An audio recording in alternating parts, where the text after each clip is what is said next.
가라 알맹이만 오라라는 슬로건을 가지고 쓰레기를 줄이려고 노력하는 사람들이 모여서 만든 가게인 알맹상점이라는 곳을 운영하고 있는 은이라고 합니다. 반갑습니다.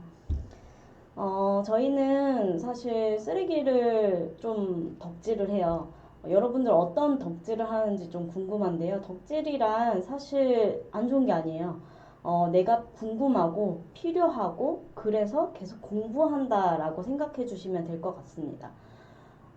실제 저는 쓰레기에 대해서 덕질을 하고 있는데요. 그러다 보니까 어쩌다 사장이 되어서 여러분들에게 제로 웨이스트라는 주제로 쓰레기를 어떻게 하면 줄일 수 있는지, 생활 속에서 어떻게 하면 우리가 환경에 대해서 좀 더 다가갈 수 있는지를 좀 고민해 볼 수 있는 그런 시간을 보내드리려고 합니다.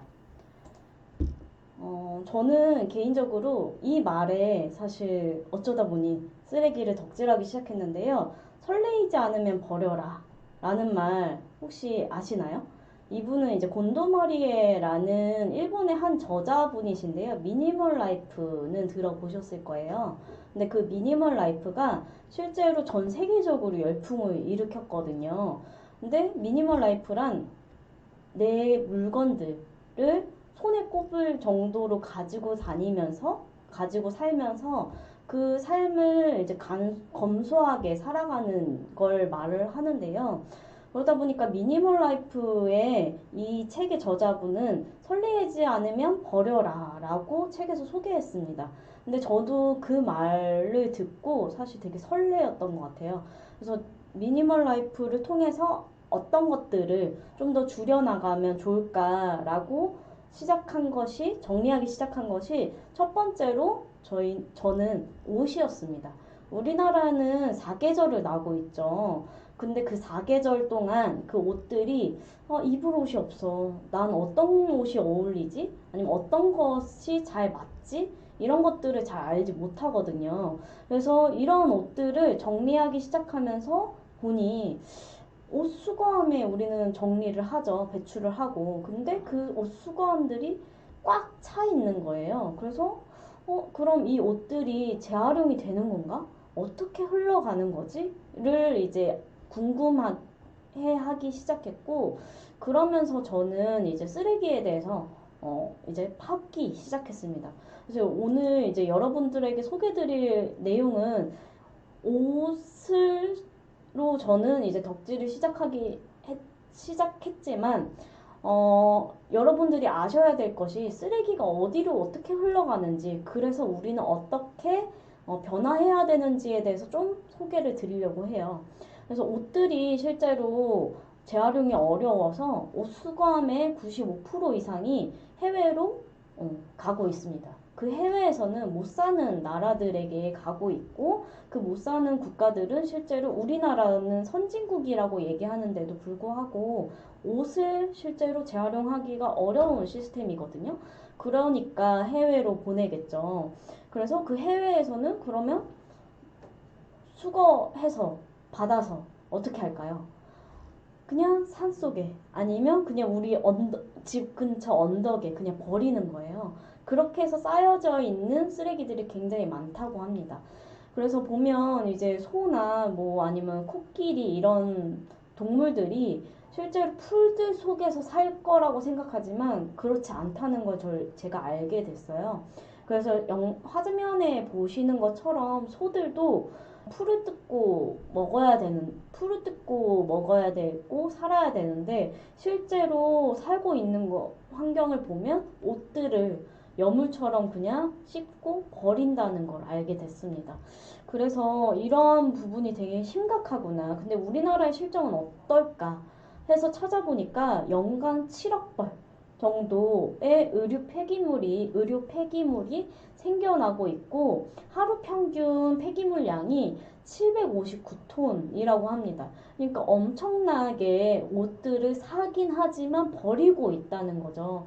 그래서 그 버려지는 양들이 실제로 선진국 중에 진짜 탑이다. 높은 수준으로 버리고 소비하고 또 버리고 하고 있다라는 겁니다. 그리고 이제 저는 이제 버리는 것에 대해서 좀 더 집중하기 시작했지만 생산부터 폐기까지 전 단계를 살펴보게 되면 문제인 소비가 굉장히 많더라고요. 생산부터 시작해서. 그래서 옷에 대해서 이제 다가가다 보면 생산할 때 이렇게 옷을 실제로 염색을 하죠. 그런 모습을 구글에 그냥 지도에 찍힐 정도로 이렇게 강물에 오염되어 있는 것들이 쉽게 보여진다고 합니다. 그래서 우리가 사실 환경 오염에 일조하고 있는 거죠. 클릭 하나만으로도. 집에 배송받고 옷을 입고 사고 하는 것만으로도 우리는 환경 오염에 대해서 일조하고 있다. 그래서 이걸 알고 소비하느냐, 모르고 소비하느냐는 좀 다른 문제라고 생각합니다.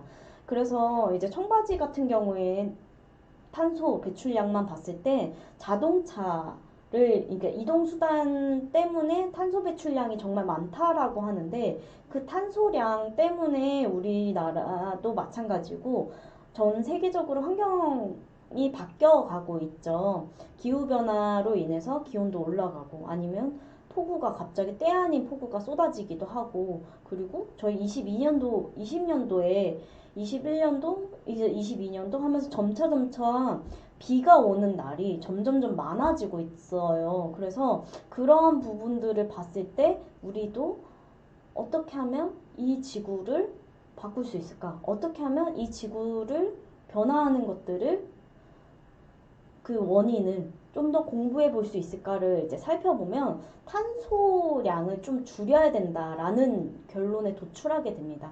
그래서 이제 탄소량에 실제로 이동수단이 제일 크다고 얘기를 하는데 실제로 제가 생각할 때는 이동수단도 되게 큰 영역에 속하지만 소비의 영역에서도 실제로 우리가 환경오염이나 기후변화에 일조하고 있다라고 생각이 들어요. 청바지 한 개의 탄소 배출량이 33kg 정도 된다고 하는데 그게 자동차 이동할 때 111km 정도 되는 양을 이제 간 거리랑 똑같다고 합니다. 그러니까 우리는 그냥 청바지 하나씩 샀을 뿐인데 난 자동차 운전하지 않아. 그러니까 운전하는 사람이 어른들이 더 탄소 배출을 더 많이 발생시키고 있어 라고 하지만 실제로 저희가 그냥 청바지 하나, 두 개 계속 구매할수록 탄소량을 더 많이 배출하는 사람이 될 수 있다라는 겁니다. 그래서 이런 내용들을 보면서 우리가 소비하는 데 있어서도 정말 문제인 것들이 많구나. 그래서 저는 항상 얘기해요. 여러분들이 옷 살 때 어떤 기준으로 옷을 구매하시나요? 라고 했을 때, 글쎄요. 그냥 내가 옷 입어보고 잘 어울리는 거? 아니면 이쁜 거? 그냥 내가 원하는 거 정도로 구매를 하신다고 해요. 근데 그렇게 구매를 해서 우리는 점차 환경을 오염시키고, 그죠? 그런 환경적인 부분을 계속 망치고 있으니까 우리는 그런 기준을 정하자. 정말 필요한 옷인지, 그리고 또 이런 비슷한 옷이 없는지를 좀 살펴보고 구매해보자 라는 것들을 저는 좀 제안 드리고 싶습니다.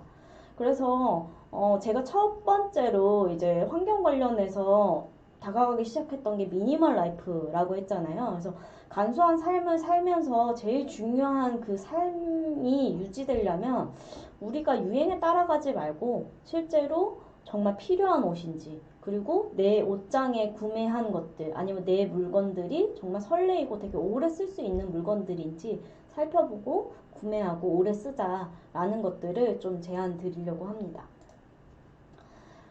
그래서 보니까, 그죠? 앞서 본 것처럼 소들이 이제 옷을 뜯고 놀고, 먹고, 죽고 하는데, 실제로 코끼리, 이거는 이제 우리나라에서는 볼 수 없는 풍경이죠. 매립지에 갔을 때 이렇게 동물들이 올라가 있진 않는데, 이거는 이제 스리랑카의 모습입니다.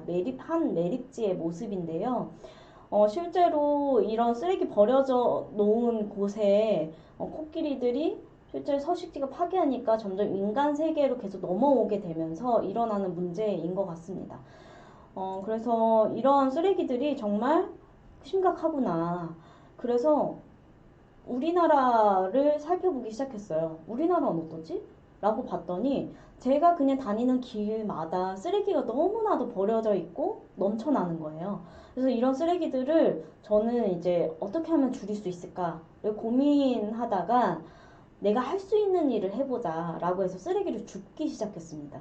요즘에는 줍깅이라든지 아니면 플로깅이라고 해서 뛰어다니면서 러닝과 그리고 피킹이라는 합성어로 이제 이런 플로깅이라는 캠페인들이 많이 생겨나고 있는데요. 그 캠페인의 시초라고 볼 수가 있는 거죠. 그래서 쓰레기를 줍고 내가 정리할 수 있는 만큼만 정리해보자 라고 해서 시작을 하면서 쓰레기를 줍고 다녔고요.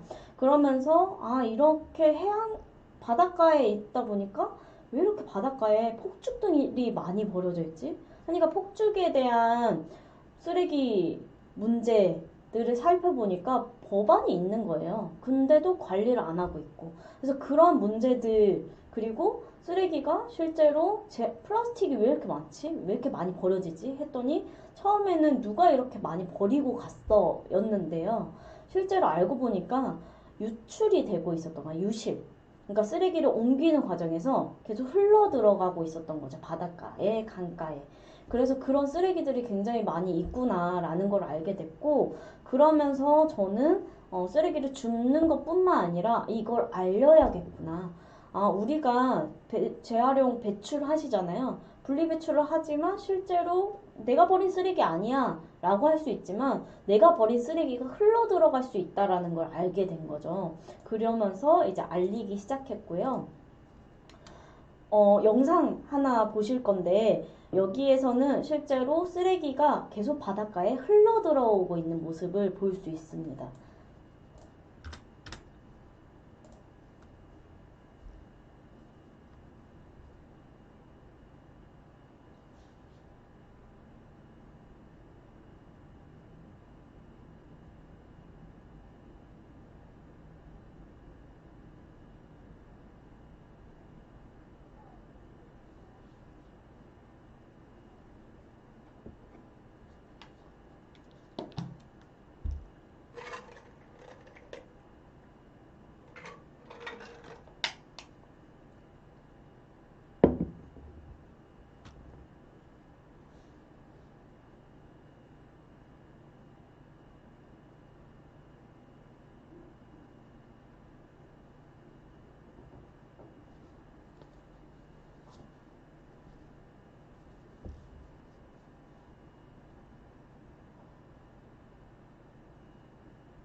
네, 영상 보셨죠? 사실 거북이 코에 빨대 꽂히고 이런 영상들이 제법 오래됐습니다. 그래서 사실 환경운동 하면서 왜 시작을 하게 됐나요? 라든지 아니면 왜 쓰레기를 줄이기 시작했나요? 라고 많은 분들에게 여쭤보면 거북이의 코에 빨대 꽂힌 거 보고 충격 먹어서요. 라고 하시는 분들도 많이 제법 계시더라고요. 근데 이 영상에서 보시는 것처럼 바닷가에 이렇게 흘러들어가져서 버려지는 쓰레기가 매년 늘어나고 있는데 평균 이제 800에서 1200만 톤으로 추정하고 있습니다. 그 정도로 쓰레기들이 굉장히 많이 쏟아지고 버려지고 있다라는 건데요. 그러니까 우리는 이렇게 버려지는 흘러가는 쓰레기들을 어떻게 하면 막을 수 있을까에 좀 더 고민해 볼 필요가 있는 거죠. 그래서 저도 마찬가지고 쓰레기에 대해서 좀 고민을 하면서 나의 행동이 실제로 그 쓰레기를 보는 관점이 바뀌면서부터 일어나게 같더라고요. 그래서 여러분들도 오늘 이 강의를 들으시고 난 뒤에 내가 어떻게 하면 좀 더 쓰레기에 대해서 좀 더 고민해보고 줄일 수 있는, 같이 줄여나가는, 같이 환경에 대해서 해 나가는 그런 시기가 왔으면 좋겠습니다. 실제로 영상에서 보시는 것처럼 바닷가에 이렇게 흘러 들어가고 있어요. 플라스틱 쓰레기들이. 그래서 이런 쓰레기들이 실제로 강이나 바다에 흘러 들어가면서 계속 쪼개집니다. 그 쪼개지는 것들이 실제로 나노 입자, 현미경으로 볼 수 있는 작은 크기로 잘게 쪼개지는데요. 그러다 보니까 이제 미세 플라스틱으로 존재하고 돌아다니고 있는 거죠. 그래서 이제 플랑크톤이라든지 물고기 등에 다 미세 플라스틱이 들어가 있다라고 보고하고 있고요. 그래서 그런 생물들을 실제로 우리가 먹죠. 그러니까 우리의 장기, 그러니까 심장부터 폐, 간, 뇌까지 이런 미세 플라스틱이 존재할까라고 했을 때 정말 존재하고 있다고 합니다. 그래서 그럼 어떡해?가 아니라 우리는 계속 어느 순간부터 계속 우리가 오염시킨 쓰레기들로 인해서 우리도 계속 고통받고 있으니까 이런 쓰레기들을 좀 더 줄일 수 있는 방법으로 가야겠죠. 그래서 여러분들한테 좀 퀴즈를 드리려고 하는데요. 그 퀴즈는 사실 한 사람한테 어쨌든 계속 섭취하고 있다 했잖아요. 미세 플라스틱을. 그 섭취한 미세 플라스틱의 양이 어느 정도 될까입니다. 1번 샤프심 하나, 2번 플라스틱 카드 한 장, 3번 병뚜껑 하나, 4번 하리보 젤리 하나. 몇 번을 선택하시겠습니까? 사실 하리보 젤리나 샤프심 정도 먹고 싶다라고 하실 수도 있는데요. 답은 신용카드 한 장의 분량 정도 됩니다. 이게 그 한 장의 분량이 미세 플라스틱으로 따져봤을 때 5g 정도 된다고 하는데요. 이게 이제 월간으로 환산을 하면 21g, 그러니까 약 칫솔 한 개 정도를 먹고 있다고 하고요. 그러면 그게 1년 정도 됐을 때 어마무시하게 우리한테 미세 플라스틱으로 계속 들어오고 있는 거죠. 근데 아쉽게도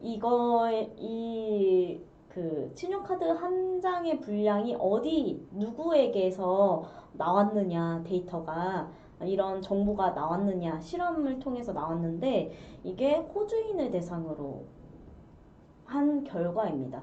그러면 우리나라는 플라스틱 사용량이 어느 정도 될까요? 세계적으로 3위 안에 듭니다. 그러니까 그러면 호주인은요? 근데 전 세계적으로 10위 밑에 웃돕니다. 그러니까 10위도 안 나는 호주인들이 일주일에 카드 한 장 정도 먹는다고 하는데 우리나라는 탑3에 상위권 3위에 든다고 쳤을 때 어느 정도의 플라스틱을 먹게 됐을까라고 했을 때 정말 그냥 저희는 항상 얘기해요. 배달 맨날 먹고 그죠? 그리고 음료도 맨날 테이크아웃 잔 먹고 하면 그냥 정말 쉽게 일주일에 칫솔 한 개 분량을 먹지 않을까라고 추정하고 있습니다. 근데 이렇게 섭취된 경로를 봤을 때 생수, 그러니까 페트병에 들어있는 음료수 이런 애들이 굉장히 많은 미세 플라스틱이 우리 몸속에 들어오고 있고요. 갑각류, 그러니까 갑옷을 만드는 이런 갑각류들은 플랑크톤을 먹게 되는데 그 플랑크톤도 미세 플라스틱에 계속 오염이 되다 보니까 갑각류에도 많이 나온다고 합니다. 그리고 이제 물이 오염되다 보니까 증류하는 소금과 맥주에서도 미세 플라스틱이 계속 존재하고 나오고 있다고 합니다. 그래서 우리는 계속 먹고 있다. 그러면 정말 우리는 먹으면서 미세 플라스틱 먹으면서 죽진 않잖아요. 동물들은 죽는데 라고 하지만 동물들이 멍청해서 그럴까요? 여러분들에게 한번 화면을 보여드리고 싶은데 사실 왼편에 보는 사진으로 어떤 게 미역이라고 생각하세요? 이게 미역이 하나 있거든요. 어떤 게 미역일까요? 초록 색깔이 미역 같아요. 아니면 검은 색깔이 미역 같아요? 답은 검은색이 미역입니다. 이제 우리 건조 미역 있죠. 그런 미역들이 실제로 똑똑 잘라서 먹는데 그러다 보니까 이게 구분하기가 어려워요. 왜냐 플라스틱이 점점 삭으면서 자연물과 비슷해지거든요. 그러니까 보통 이제 그 동물들은 후각에 의존해서 음식을 찾아다니고 먹는데 이 과정에서 구분해내기가 어려운 거죠. 그래서 동물들이 바보라서 그런 게 아니라 실제로 이렇게 플라스틱 비슷하게 이런 이렇게 먹이와 비슷하게 변화하고 그래서 먹고 죽는 그런 경우들이 굉장히 많아지고 있다라는 걸 알려드리고 싶고요. 우리가 이렇게 많이 소비하면 소비할수록 플라스틱들이 굉장히 생물보다 더 많아질 것이다 라고 추정하는 그런 기준이 있는데 그게 연도가 2050년이라고 합니다. 2050년이면 여러분들 몇 살이세요? 저도 살아 있을 것 같은데요. 그러다 보니까 우리는 바닷가에서 생물들을, 동식물들을 볼 거라고 생각하지만 실제로 이렇게 계속 소비하고 버리고 있다고 한다면, 버리게 된다면, 바닷가에는 플라스틱들이 이제는 더 많이 보일 것이다 라고 추정하고 있습니다. 그래서 우리가 진짜 바닷가에 놀러 가는 이유가 깨끗한 바다를 보러 가고 싶어요. 그죠? 그런 마음에 놀러 가잖아요. 산도 가고 깨끗한 공기를 마시고 싶어서.